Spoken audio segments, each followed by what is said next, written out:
everybody. After a 34-point win over the Sixers, the Warriors handle the #2 team in the West. They do it on a night when they don't have Steph Curry, and the Warriors continue to be undefeated in this year. This is Monte Poole. I'm Kerith Burke. You're watching Dubstock, brought to you by Mancini Sleep World. Anytime you go into a game without Steph, it's like, okay, what version of the Warriors are we going to get tonight? And it was their best. Man, well, second half. The first half, my goodness, that was an eyesore. Both teams were terrible. I mean, they have to admit that first half, neither team, I think the Grizzlies had 15 turnovers, the Warriors had 12, the ball's all over the place. Second half, there was real intent then. That's when the Warriors woke up, and they put together a really good second half, and that was enough to beat a team that was not going to go away until they put them away. All right, and one thing we had to notice when you're talking about a tale of two halves, the Warriors had Jonathan Kuminga for the first half. He was the leading scorer for the Warriors heading into the locker room, but they didn't have him for the second half because of an ankle sprain. And we know more information about that ankle sprain after talking to Steve Kerr tonight. He said it is a significant ankle injury. There will be an MRI tomorrow. This is the play. Looked like he was going up for a rebound and got wedged between two players. So it looked accidental there. Oh, yeah, absolutely. But just one of those happenstance, awful types of plays, and he left and got up and went to the locker room right away. Yeah, I saw him limp in. I thought, this is not good, because sometimes he'll take his time getting up, but the way he got up, he went directly to the locker room, and Rick Celebrini followed him in. And so, when Steve Kerr says it's a significant sprain, that means it's not day-to-day. That means he could miss a number of games. And he was playing so well, and so it comes at a crucial time. Yeah, Dalton Johnson puts that into perspective for us, how well Jonathan Kuminga was playing, maybe like his best stretch of games of his career right now. That's what Steve Kerr was kind of explaining, and you can see it in the numbers, you can see it with JK's aggressiveness. So to be determined how long he will be out. I think a lot of that depends on the results of that MRI tomorrow, so more information coming. So when the guys know that Jonathan Kuminga is not going to come out for the second half, somebody has to come alive. How can the Warriors start to get more separation? Andrew Wiggins had an answer for that. Ooh, man. Wiggins, I watched him when JK went down. He stood there like watching him, and it's almost like something hit him. Okay, I don't know if my guy's going to get up, and how he's going to be when he gets up. And then that was with 2:27 left in the half. And then with 1:02 left in the half, Desmond Bane came barreling down the lane and slammed into Wiggins, sending him sprawling. And guess who got called for the foul? Wiggins blocking. So third quarter, Wiggins came out, okay, I'm going to show what I can do. And that third quarter, he had 18 points. He just came out immediately. He got a bucket within 12 seconds of the third quarter and kept the heat on. He did what he had to do without JK, and obviously, again, he was motivated. Both Kerr and Wiggins said the same thing. Yeah, that bumped. Don't mess with him. That bump got me going. Yeah, don't mess with him, because in that first half, he was 1 of 6, 0 for 4. This looked like it could have been a clunker of a game on a night where they really needed Wiggins, but fortunately, the games aren't determined after the first half. So he needed that because, Wiggins has been sliding lately. The last 4 games, he's 37% shooting from the field, 22% from 3, and so something needed to happen. And you see JK go down, Wiggins can't keep playing like that guy. Right. In that second half, he looked like the guy that we know him can be. There you go. I think somebody said something to Wiggins at halftime. I even asked TJD, and he's like, no, it's Wiggins, just Wiggins. No, Wiggins admitted. A self-motivator? Oh, he did? Yeah, that bump. He said that bump. Yeah, it got him going, and Steve Kerr said the same thing. I asked Steve about it. He said the Desmond Bane bump. I think being bumped was one thing, but then getting called for the foul. Yes. It's like Wiggins, okay. He flew, and he's also got a bum wheel. He was on the injury report tonight with a hammy, so, he went had flying 5-6 feet away. There you go. So it wasn't just the third quarter either. He had the dunk in the fourth quarter that really put the exclamation point on this win. Let's watch it unfold right here. Wide open lane. Wide open lane. That's like the night-night dunk right there. Yeah. A night-night dunk? Yeah. Yeah, did he do? I want him to do. Look at TJD. I didn't get a chance to see the bench reactions earlier. But who's the help side defense? It was JJJ, but he wasn't. He was a little late. So there you go, the Andrew Wiggins game. We've got Wiggins at the podium. Awesome. Why don't we hear from Andrew Wiggins at the podium? Andrew, when we asked Kerr what got into you in the second half, he said, "Is that Desmond Bane running into you at the end of the first?" Was that what got into you, or what was it about the third quarter that got you going? I feel like that bump definitely, just woke me up a little bit. It was a physical game. he made a good play. He bumped me pretty hard. So I think that definitely got me going. Did you try to get him back on transition? I missed. Yeah.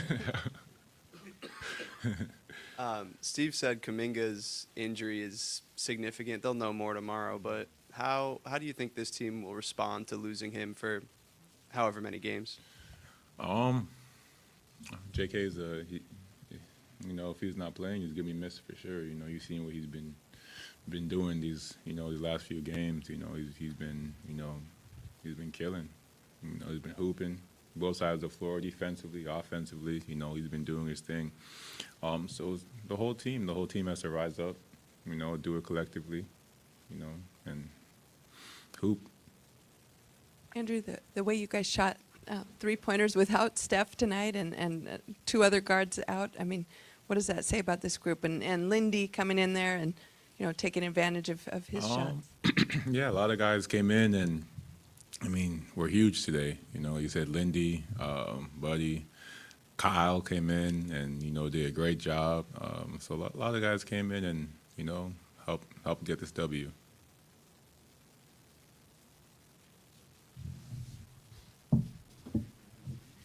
Just a follow-up on Kuminga. Is this the best you've seen him play these past couple weeks? For sure. For sure. Just offensively, I know that offensively it's there. For sure. He's making good decisions. He's scoring at all 3 levels. Defensively, I feel like he took a big jump too. He's been guarding. Off ball, on ball. I can just see the growth every game, and he's getting better and better. So he's gonna have a big year. Obviously, got the trade deadline coming up in a while, but it's coming up, and there's names out there. You guys hadn't played great and then won the last 2. How much is it like, let's win some games to show this group should stick together, that this group can do it? Yeah, that's what we want to do. You never know what could happen. It's a crazy league, and crazy things happen. But as long as everyone hoops and stays connected together and play our heart out, I think we'll everyone have a good chance to stay here and keep hooping. I had a chance to talk to Andrew Wiggins before the game, and I asked him, which teammate would you love to see become an all-star other than Steph? And he said, Jonathan Kuminga.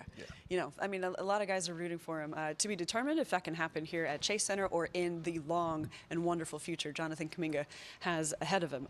Let's move on to Draymond Green, though, because in this game, in the 4th quarter, things started getting chippy. We're wondering if the Warriors were also going to be heading for a clutch game. Not so. They managed to keep it together. What's this? Chippy? Warriors? Grizzlies? Warriors? Bad Grizzlies? blood. Chippy? A team that beat them by 51 points in the last meetup. A team with playoff history. Yeah, okay. Okay. So Draymond picking up a flagrant foul. That was a play that was reviewed. Then he hit a huge 3. Yeah. Okay, so Draymond's feeling himself. I love that look. Yep. And he started howling. Yep. That's when he got a tee. There it goes. Okay. Oh, okay. Yeah. Here's the flagrant right here. I don't think so, Edie. You can kind of see. Yeah. I don't know. What did you think about this whole sequence and the way that Draymond was kind of riding a line of emotion tonight, but managing to keep it together? That's impressive, I thought. Because Edie, if you look at that play, you see Edie wrapped him around the back of the neck, there, in front of the neck, I should say.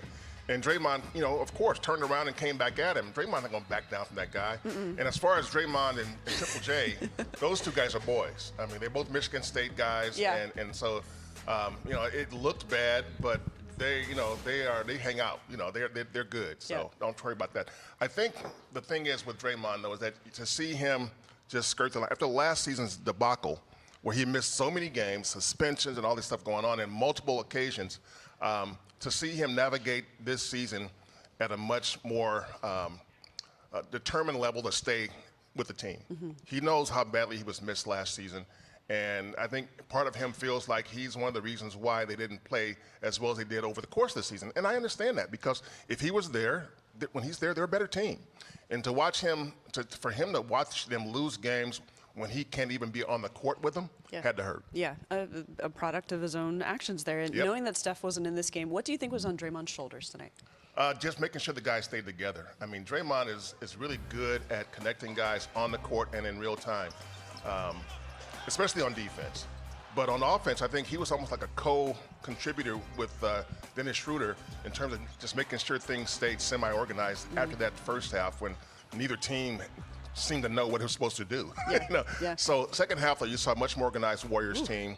They still got turnovers off the Grizzlies, but the Warriors cut their turnovers to 6 in the second half. So they got it together and pulled it out. But Draymond was obviously, you know, whenever they win a game like this, that requires a certain amount of physicality while at the same time enough organization to stay, I guess, competent or to stay proficient, then you see, you know, Draymond's impact. Yeah, we can also see his impact from three. When we've shown highlight videos of Draymond hitting threes, even getting those three-pointers early, the Warriors' first 8 shots in this game were from 3. Yeah. Okay, they finished with 23 three-pointers in this game without Steph Curry playing. What? Remember, he went 8 from 8 Yeah.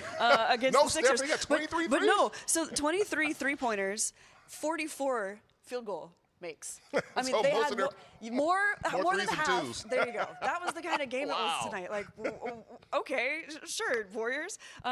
Dennis Schroder, a part of that, he also contributed with three-pointers. We were talking about how the last game against the Sixers looked like Schroder's best game of the season with the Warriors. By the way, this is only his 9th game, but then he backed it up with another great performance that also looked like his best. Yeah, he was pretty good tonight, too.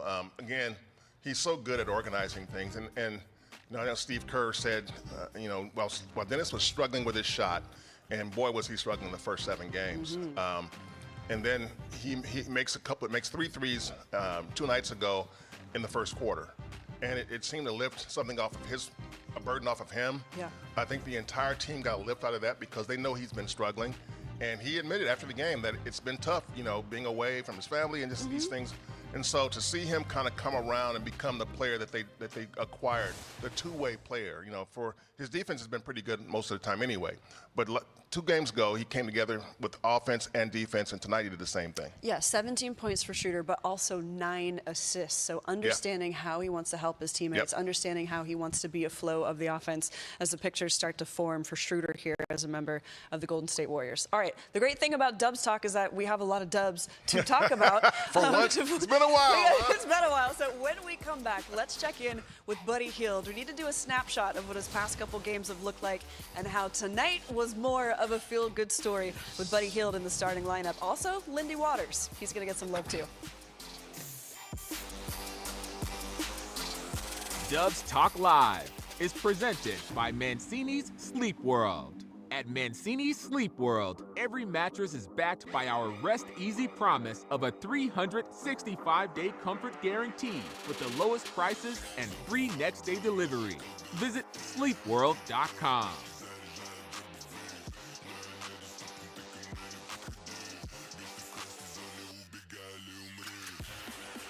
Hey everybody, thanks for joining us on YouTube. The regular folks, how you doing? Katherine, Otis, D, Epar, Okua. I wish I could say your name properly. Bloop. William is like, great game. It's the depth that we're talking about. Adding one more player might be the missing piece. I know the Warrior fans are tapping into trade talk. Yeah. Yep. Okay. Yeah. You know, first of all, I know there's a lot of debate about Jimmy Butler and whether the Warriors should chase after him, whether he'd be a good fit. And the answer to whether they should chase after him is no. The chances that are they chasing after him? Not really. Will he be a good fit? That's the question, and they're not sure about that. And I think it kind of goes back, you know, remember 5 years ago, when Klay Thompson was on the verge of returning, and then he tore his Achilles working out, and the Warriors were devastated, and they thought, we got to do something. And they went out and they brought in Kelly Oubre Jr.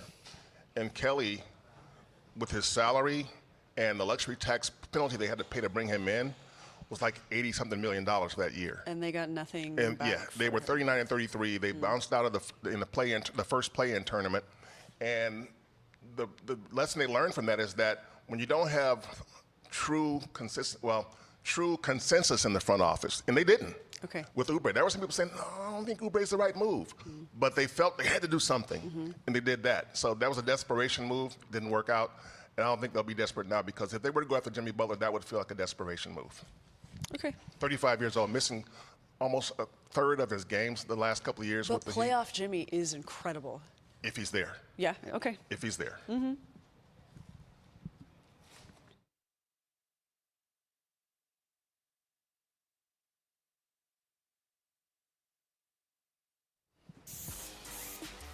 Welcome back to Dubsock Live, brought to you by Mancini Sleep World. No Steph Curry tonight means naturally there's going to be some new people in the starting lineup. One of those is Buddy Hield, and it really seemed to invigorate him, Monty, because he had his three-point shot going early as well. Yeah, Buddy's been struggling.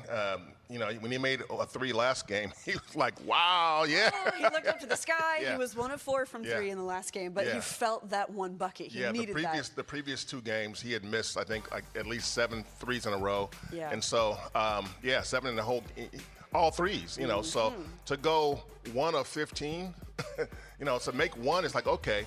So tonight, it looked like Buddy Hield was back, getting his 3 ball, because let's admit it, the first 3 or 4 weeks, he was phenomenal. Yeah. And he was shooting it so well, you knew that was not going to be sustainable. He was shooting like 48% from 3. It was like scorching hot. Yes. And so he came down really hard. He's going to land somewhere in the middle. He's going to be around 40% because that's what he's done for his career. And I think he'll still be there now. So see him coming in and making shots like that, getting a couple of open looks and letting it go. That's the thing about Buddy. He has not lost his confidence. He's going to keep firing because he knows that's what he was brought here to do. Yeah, I had a chance to ask him post-game, what was it like for you to see 4 3-pointers go in tonight? And he's like, I have to remember that I'm a shooter. And, there are going to be ebbs and flows to a season. He says the team has his back, and he has his own back, obviously. Yeah. Like, he is a confident guy. I'm sure that's what they're telling him, too. Buddy, keep shooting. Yeah. We didn't bring you here to do anything other than that. Anything other than that is a bonus. Yeah. We need to get buckets from 3, and when they brought him in, keep in mind that Buddy Hield, Klay Thompson, and Steph Curry were those 3 guys were the top 3 shooters from 3-point of the last 3 seasons in terms of total threes. So if Klay's gone, Buddy's the next best thing. Okay. And they need him to be that guy. And if he shoots 40% from 3, which he's done for his career, he'll be worth the money they paid to bring him over. Well, and it also looks like, as far as ebbs and flows, you've got a guy like Lindy Waters, who also started shooting hot, had a little bit of a dip, but is now back on the upswing. Lindy looks like an absolute gem. And sometimes he is going to be at the end of the bench, or sometimes in games like this, he's going to play 28 minutes and arrive at 16 points with 4 3-pointers. What do you think about what he's contributing right now? As Lindy said a few months ago, I got a strap on me.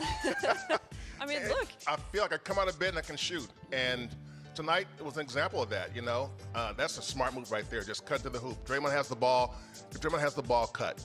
Chances are, if you get a little space from your defender, he'll find you and you'll get an easy layup. But watching him drain those threes, though, that's what they brought him over here for. One of the things that Mike Dunleavy, the general manager, wanted to do in the offseason was he wanted to get more shooters in. And Lindy's role was to come in, kind of like Buddy, come in and make shots from 3. They got him from the Oklahoma City Thunder, which has so many shooters. They could afford to let Lenny go because they got so many guys that can shoot, which is why they're in first place. But for the Warriors to bring in Lindy at a very reasonable rate, it's a good move. I mean, he was struggling for a while there. I think once he started a few games when Melton went out, and it didn't really. No, it didn't work. Yeah, it didn't work. And so you see him getting his swag back now. And if he's got his swag back now, he's going to make some threes. And if he's making threes, then it's a huge bump for this bench, especially if J.K. is down, for however long J.K. is down. While you were talking, I was checking how many guys made threes. There are 6 players who made 3 threes or more in this game, so That's spreading rare. it around. That's really rare. I mean, it tells me the Warriors can win without Steph Curry, and maybe they should start looking at the trade market. Just kidding. Just kidding. just kidding. Just kidding. I knew you were. Okay. Just kidding. So, no, it's always fun to poke. Well, it's like Steve Kerr said after the game, he said, oh, no, we're 5-2 without Steph, so if I say anything about that, you guys might say, well, no. Kerr. No. Warriors are better without Steph. No, not true. They all know it's true, but you can joke about that when you win. Yes. It wouldn't be so funny if they lost tonight, but they won. No. And you can joke about it. All right, so the Warriors staying above 500. In fact, they're 18-16, first consecutive win since November 20th and 22nd. So with Jonathan Kuminga out, again, he sprained his ankle. To be determined how long he'll be out. He's getting an MRI tomorrow. That means Kyle Anderson is going to step into a bigger role, and he is at the podium right now. Obviously, you have not actually been in the rotation the last few games. Kuminga gets hurt. Did you know that would be like, okay, I'm going to be playing tonight? And what's kind of the mindset to be able to jump right in there and produce? No, I didn't know JK was going to get hurt or, I was going to get thrown in there. But, I've done my work already to, while not playing, as far as working out and staying ready. So, it was just a matter of going out there and, playing basketball. I guess you've been on both sides of this kind of Warriors-Grizzlies rivalry. Yeah. How would you describe kind of the tension between these teams that's built up? I just try to stay out of it. Obviously, I'm going to protect the guys that, I'm super tight with them. I'm super tight with the guys over here. So I'm just going to stay out of it and try to play basketball, really. You guarded Jaren a lot. It looked like you had a little bit of sense of what he was going to do out there. I've watched him since his rookie year. He's such a dynamic player. He's tough to stop. I've always had trouble with him in the past and in practice and in the summertime. So just try to make it tough on him, but that's always going to be hard. He's such a good player. His touch around the rim is so good, and when he's knocking down the tray ball, it gets tricky out there for us. So just try to make it tough on him, really. Kyle, Steve Kerr praised your professionalism and just how you go about your business every day. And now here's an opportunity where you're going to probably play more minutes with Jonathan out. How much do you appreciate the depth and how everybody, whoever's turn it is, like today, Lindy, for example, knocking down some big threes. Whoever's turn it is, they take advantage. Yeah, it's just a testament to, the work that guys doing here that goes unseen. Guys are coming in, working out hard every day, putting the work in, even when they're not getting the minutes they want, or, whether it's, putting your ego aside and, playing, doing 2-on-2 or 3-on-3 drills with your teammates that don't get the minutes that they want. It's just, guys don't have egos over here. We're willing to come in and work and, just stay ready for when our number's called. So, obviously, Kind of an interesting season for Kyle Anderson, especially recently, where he would have a start and then 2 DMPs, and then a start and then 2 DMPs. Sort of like what's going on here. And now likely going to step into a bigger role now that Jonathan Kuminga is out for an undetermined amount of time. But to be that guy, the new guy on a team, and not be certain what you're going to do night in and night out, that takes a lot of maturity. Yeah, and Kyle is exactly that. He's a mature guy. The Warriors brought him over here knowing that, everybody in the NBA, he's one of those guys that everybody respects. He's been around for a while. He's bounced from a few teams, but every team he's been to, can tell you why he brought a value to their roster. And the Warriors felt the same way. It was a safe move to bring him over because, again, he can start. He can come off the bench. He can give you some offense and give you some defense. He's a smart player. If you go back to Steve Kerr's best teams with his Warriors, what do they have? More than anything else, high IQ players, whether it was Andre and Sean and Bogut. I mean, all these guys were smart basketball players. And that, along with their talent, is what got them those rings. Now you bring in a guy like Kyle Anderson, he fits that mold for a guy who knows what to do on the court, knows how to use his teammates, smart guy, and also a consummate professional. And can handle the basketball as well, in addition to his size. All right, when we come back, the Warriors are back in action tomorrow. So why don't we take a look at the schedule and see if the Warriors can keep their winning ways going, plus a feel-good story to end the show. We'll be right back.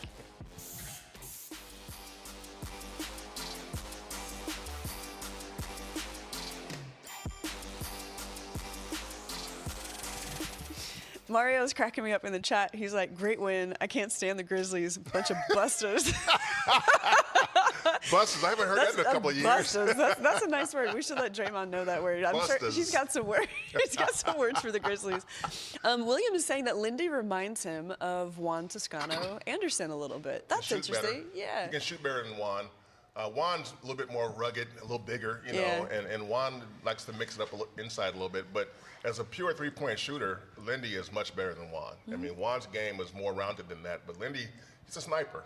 Or like I said, as Lindy said, you got a strap on me. On me. I can see the hustle. I can see, just kind of knowing what the moment requires. Like Juan was a very... He understood the game. Yes, yeah. I can see some of those. And he understood his role. Yeah. He knew what he was supposed to do for that team, and he did it very well.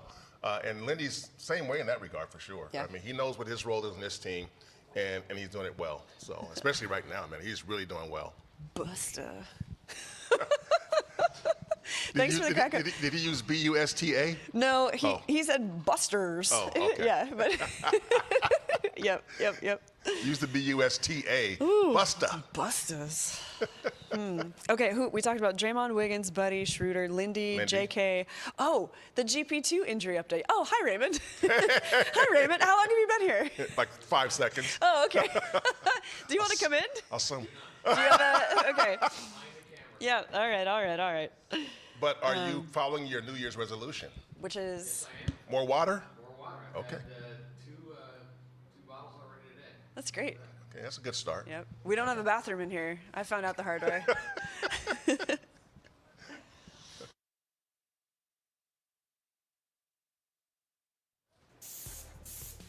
Welcome back, and we're back in less than 24 hours because the Warriors have a back-to-back against the Kings. The Kings coming to town with their new coach, Doug Christie, and then after that, the Warriors continue the homestand against the Heat. Jimmy Butler will not be a part of that game, suspended for 7 games for saying he lost his joy in Miami. Then the Warriors hit the road, and they've got a back-to-back there. So, Monty, as you look at the schedule for next week, what stands out to you? What do you think the Warriors can accomplish here? Well, the whole idea behind this 6-game homestand was to stack some wins. They got 2, and they have 2 more games that are winnable right now. The Heat are kind of messy right now, and the Kings are, maybe they're feeling good about the last couple of games they played, but the Warriors kind of have had their number. The Kings' number. Yeah. Other than that playing game last year, they found a ways to beat this team, and you got number 30 coming back tomorrow, so that matters a lot too. So tomorrow should be pretty juicy because, again, the Kings are feeling kind of revived with the new coach. But I think that's a winnable game. The Warriors are at home. The whole idea is to stack wins on your home court. And they still have 2 games to do that with. All right, and because the Warriors were shorthanded tonight, they had to go down their bench. That meant an opportunity for Pat Spencer, and he got to play with his brother. There's his brother Cam of the Grizzlies. Their mom was in attendance. Oh, nice. Mom got to see the 2 brothers on the court together. I don't know, Not this just- kind of stuff, it's a soft spot for me. I think that's so cool. Not just playing against each other, but Guarding each other. Yeah, Guarding each other. I mean, that's special. I mean, I hope Mom got some good video there because there's plenty there to see those 2 guys going after each other like that. Just like they did back in the old days when they were kids, I'm sure. Oh, look at that. And Cam, me and Festus were talking to Cam a little bit before the game. Cam said he played lacrosse too, only played through high school. He didn't play through college like Pat did. And before he decided to use his 1 year of eligibility to try out basketball, it worked out for him. Yes, it did. But yeah, the Spencer Bros, that's a pretty great story, and I'm a sucker for that kind of stuff. Because you're right, when you get to guard your brother in a professional game, that's a big deal for your family. Absolutely. And again, it's great that the mom was here to see it. So awesome. Makes me happy. All right, another thing that makes me happy, the Warriors stacking wins. So they beat the number 2 team in the West. Kings tomorrow. We'll see you then.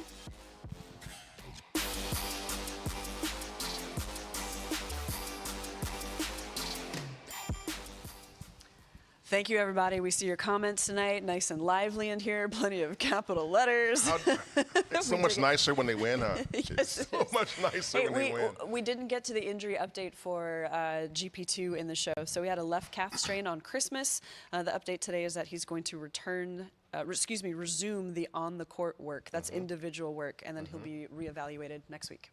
Yeah, so he'll be on the road with him, it sounds like. So that's the key. I mean, my guess is that sometime during the road trip, he'll be back on the court again. Excellent. All right, making progress. All right, thanks everybody for tuning in. We will see you again shortly.